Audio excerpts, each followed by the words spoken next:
ഈ ചതിയന്മാരായ ആളുകളെ നിങ്ങൾ കണ്ടില്ല. നിങ്ങൾ ചിലപ്പോൾ ചതിക്കപ്പെട്ടിട്ടുണ്ടാവാം, നിങ്ങൾ ചിലപ്പോൾ ആരെങ്കിലും ചതിച്ചിട്ടുണ്ടാവാം. ചതിക്കരുത്. ചതിയുമായി ബന്ധപ്പെട്ട ഒരു കാര്യം എന്ന് പറയുന്നത്, ഒരു കഥ എന്ന് പറയുന്നത്, പണ്ടൊരാള് ഒരു കിണറില്ല, നമ്മുടെ വെള്ളം എടുക്കുന്ന കിണർ വിറ്റു.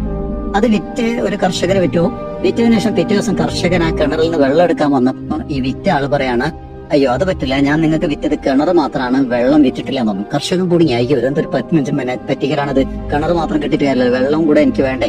അതുകൊണ്ട് ഞാൻ വെള്ളം വിറ്റിട്ടില്ല, കിണർ മാത്രമാണ് വിറ്റത്. അങ്ങനെ വാങ്ങിയ കർഷകൻ കോടതി പോയിട്ട് പറഞ്ഞു, എനിക്ക് ഇങ്ങനെ കിണർ വാങ്ങിയപ്പോൾ വെള്ളം കൂടെ പ്രതീക്ഷിച്ചിട്ടാണ്, പക്ഷെ പുള്ളി വെള്ളം എടുക്കരുതെന്നാണ് പറയുന്നത്. എതിർഭാഗം പറയുന്നു, ഞാൻ വിറ്റത് കിണർ മാത്രമാണ്, വെള്ളം വിറ്റിട്ടില്ല എന്ന് പറഞ്ഞു. അപ്പൊ കോടതി പറഞ്ഞ ഒരു കാര്യം എന്ന് പറയുന്നത് വളരെ സിമ്പിൾ ആണ്. ഓക്കെ, നീ കിണർ മാത്രമാണ് വിറ്റെങ്കിൽ കിണർ മാത്രമാണ്, പക്ഷെ നിന്റെ വെള്ളം അയാളുടെ കിണറിലാണ് സൂക്ഷിക്കുന്നത്, അങ്ങനെ സൂക്ഷിക്കുന്നതിന് ഡെയിലി വാടക കൊടുക്കണം എന്ന് പറയുന്നു. അപ്പൊ ഇയാൾ കുടിക്കും. വീണ്ടും പറയുന്നു, ഇനി അല്ല വാടക കൊടുക്കൂല്ലെങ്കിൽ നിങ്ങളുടെ വെള്ളം കംപ്ലീറ്റ് നിങ്ങൾ എടുത്തിട്ട് പൊക്കോളൂ, അങ്ങനെ എടുത്തു പോയാൽ പിറ്റേ ദിവസം വെള്ളം വരും എന്നുള്ളതാണല്ലോ. എന്നിട്ട് കോടതി അവസാനമായിട്ട് പറഞ്ഞു കൊടുത്തത്, വായിച്ച കഥ നിങ്ങളോട് ഷെയർ ചെയ്യുന്നതാണ്. കോടതി പറഞ്ഞു കൊടുക്കുന്ന കാര്യം എന്ന് പറയുന്നത്, നിങ്ങൾ ആരെങ്കിലും ചീറ്റ് ചെയ്യാൻ വേണ്ടി നിങ്ങൾ ശ്രമിച്ചാൽ, മനഃപൂർവ്വം ഒരു കഥ ഉണ്ടാക്കിയാൽ അതേ നാണയത്തിൽ നിങ്ങൾക്കും തിരിച്ചു വരുന്നുള്ളതാണ്. അതുകൊണ്ട് ജീവിതത്തില് മറ്റുള്ളവരെ പറ്റിക്കുക, മറ്റുള്ളവരെ ബുദ്ധിമുട്ടിക്കുക എന്ന ചിന്ത ഒഴിവാക്കുക എന്നുള്ളതാണ് ഈ വീഡിയോയുടെ ഉദ്ദേശം. B practical in your life.